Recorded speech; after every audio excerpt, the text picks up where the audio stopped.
Olá, alunos Ateneu, me chamo Mariana.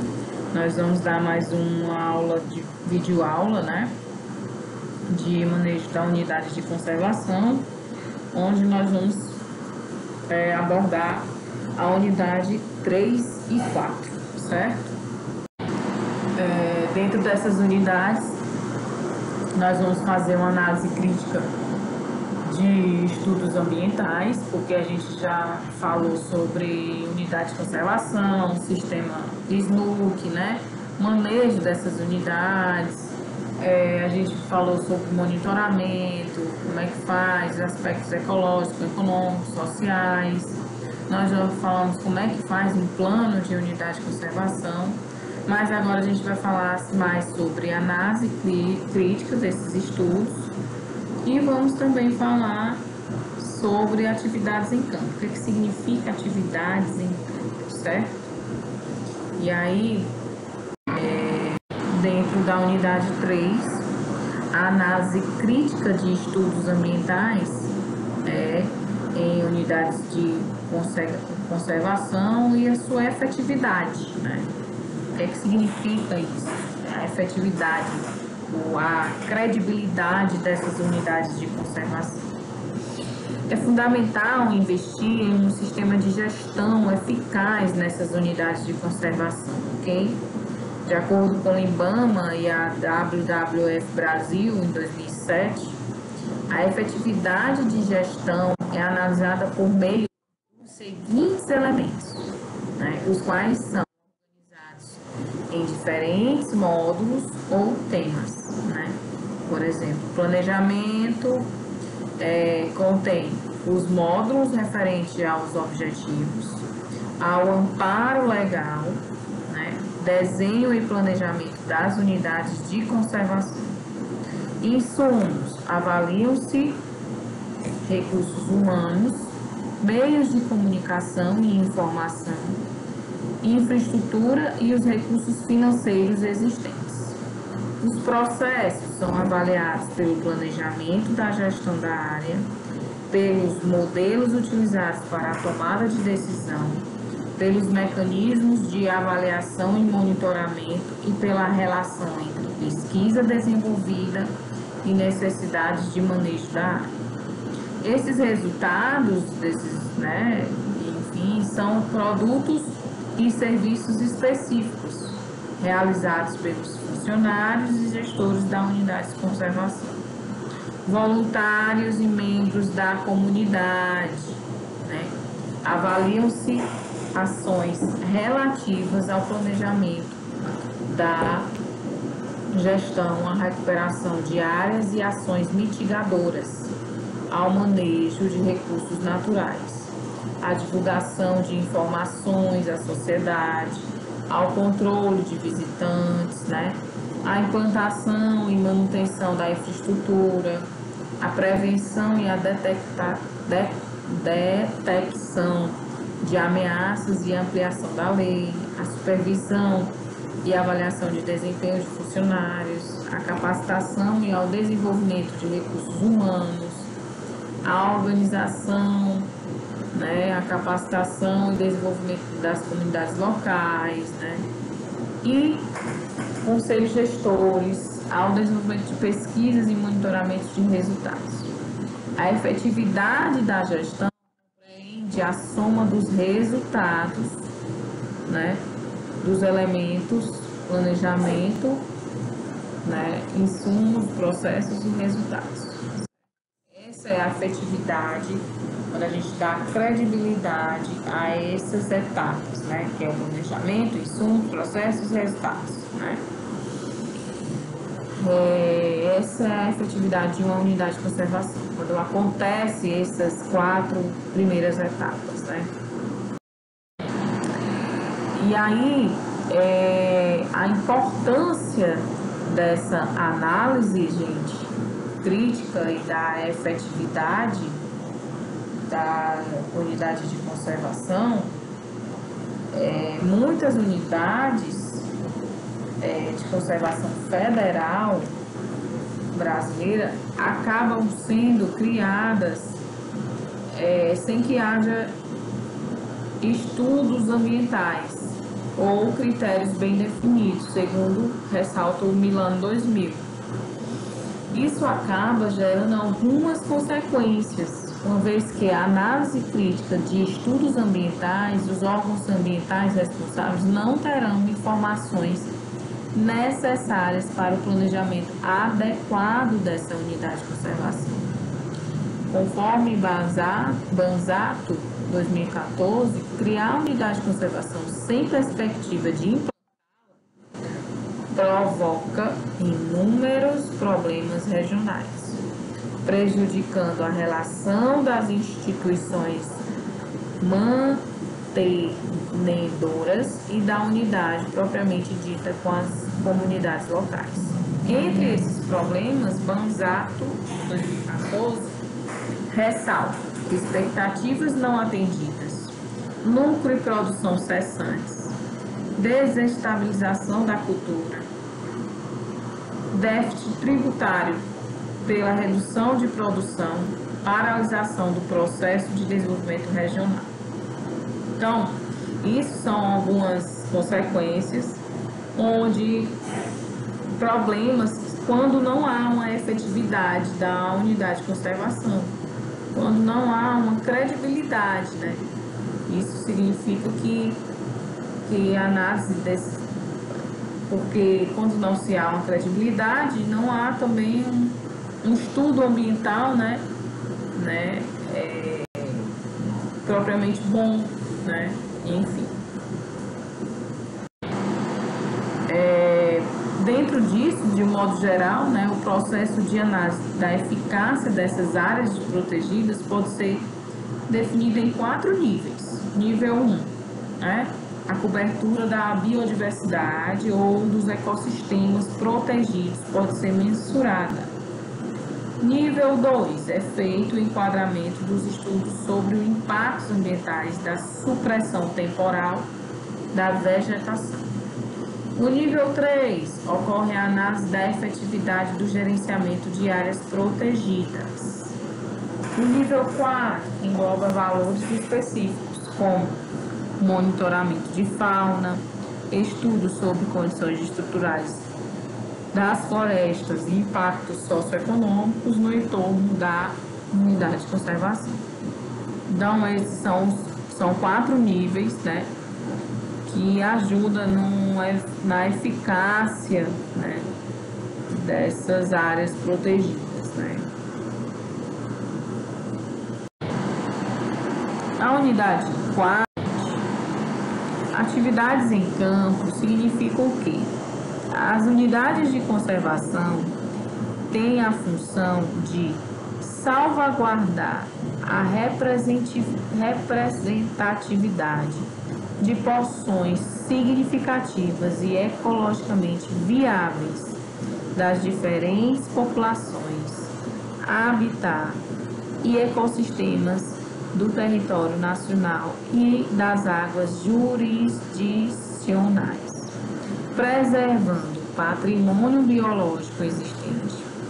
Além disso, garantem às populações tradicionais o uso sustentável dos recursos naturais de forma racional e ainda propiciam às comunidades do entorno o desenvolvimento de atividades econômicas sustentáveis. Dentre as atividades aplicadas às unidades de conservação, as atividades de campo são as mais diferenciadas, tendo o visitante contato direto com o meio ambiente natural.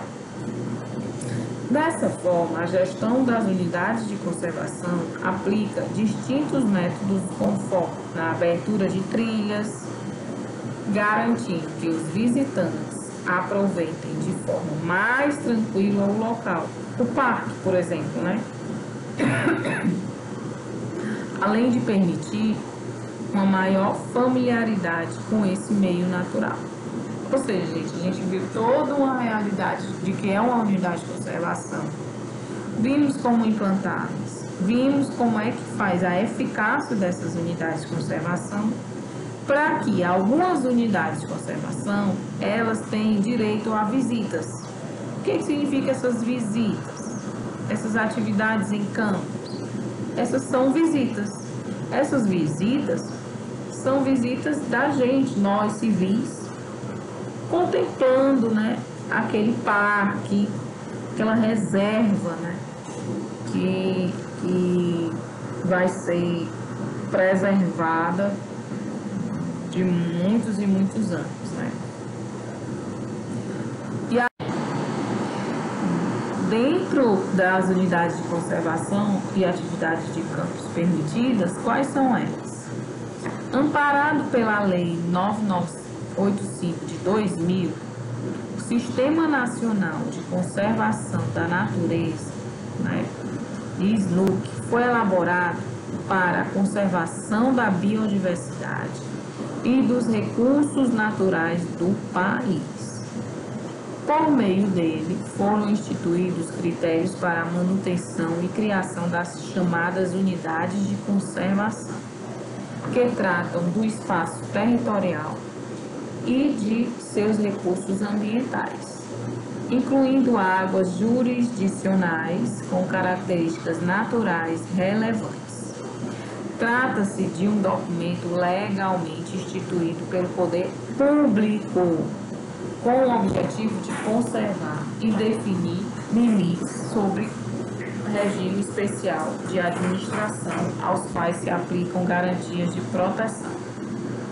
Porém, mesmo que as unidades de conservação tenham por objetivo a preservação da biodiversidade, isso não significa que não possa haver atividades nela. Entenderam aí, gente? Porque, apesar de a unidade ser preservada, isso não implica que eu possa incluir atividades, que significa o quê? Algumas atividades de campo são permitidas em unidades de conservação, principalmente as relacionadas à educação ambiental, como que a visitação de escolas, da comunidade e de turistas. As saídas de campo são excelentes ferramentas pedagógicas, pois auxiliam na aprendizagem dos alunos. Entenderam, gente, que essa visitação de campo é mais para você entender que a unidade de conservação ela pode receber, né, visitas como escolas, comunidades e turistas. Para o quê? Mas, no caso das escolas, para a educação ambiental, de comunidades e turistas, para a contemplação, né? De acordo com a Política Nacional de Educação Ambiental, olha só, a educação ambiental consiste em processos por meio dos quais o indivíduo e a coletividade constrói valores sociais, conhecimentos, habilidades, atitudes e competências voltadas para a conservação do meio ambiente, bem de uso comum do povo, essencial à sadia qualidade de vida e a sua sustentabilidade. Entenderam? Então, isso traz que a educação ambiental está dentro de uma visitação de campo, está dentro da unidade de conservação efetivada. Para que se ocorra uma visita de campo, a unidade de conservação precisa estar efetivada. Logo, por hora, a educação ambiental objetiva despertar uma consciência crítica sobre os problemas ambientais. Mas engana-se quem pensa que ela se restringe apenas à abordagem de temas como preservação, lixo, poluição e proteção de animais. Então, afinal, o que é essa educação ambiental? A educação ambiental é um processo participativo, onde o educando assume o papel de elemento central do processo de ensino ou aprendizagem pretendido, participando ativamente no diagnóstico dos problemas ambientais, certo?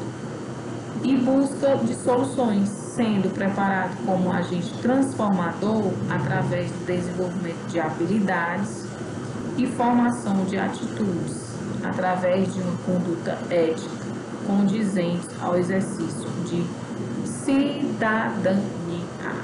Ou seja, gente, a visita resume-se a você adquirir o senso de cidadania, de coletividade, né? E entender que existe um lugar preservado é entender que eu estou preservando e me educando para gerações presentes e futuras, né? No sentido de que essa área preservada, essa unidade de conservação, ela não só vai ajudar na minha consciência, no meu senso crítico, mas também no meu ambiente. Eu preservando aquela área, né, estou ajudando o meio ambiente também. Então, existem dois tipos de educação ambiental, formal e não formal. Lei número 9795 de 99 institui a Política Nacional da Educação Ambiental. Entre os principais parágrafos destacamos o artigo 2. A educação ambiental é um componente essencial e permanente da educação nacional, devendo estar presente de forma articulada em todos os níveis e modalidades do processo educativo, em caráter formal e não formal. Professor, o que é que significa isso? Formal, gente, é quando a educação ambiental vira-se uma disciplina dentro de uma escola, uma universidade e assim vai. E não formal é aquelas campanhas que eu vejo na televisão, que a gente vê em revistas, não jornal, né? Carro de som, panfletos, isso tudo é não formal. Assim, eu vou terminar a nossa aula, certo? Aqui foi uma aula curta, porque nós tínhamos só dois. A aula anterior foi mais longa, né? Mas essa aqui foi mais curta, porque nós só tínhamos dois assuntos a tratar, né? Ficou somente dois assuntos para tratar com vocês. Mas qualquer dúvida, indagação, pergunta, resposta, tudo que vocês quiserem, a gente está à disposição com os nossos tutores e professores na nossa plataforma. Vocês podem conversar com eles, que nós estamos à disposição para responder vocês. Qualquer dúvida mesmo. Dúvida de questionário, dúvida de exercício, podem contactar que a gente está respondendo, ok? Tudo de bom, até a próxima e leiam o material, por favor, certo, gente? Leiam o material, que é importante para que vocês adquiram um conhecimento, ok? Não só vão atrás na internet, não. Leiam o nosso material, que é bastante importante, a gente faz com todo carinho para vocês entenderem de forma mais fácil e didática, né? E chegar a informação a vocês de modo verídica e com efetividade, né? Que a gente aprendeu hoje, com credibilidade, ok? Tudo de bom, tchau, tchau, até a próxima.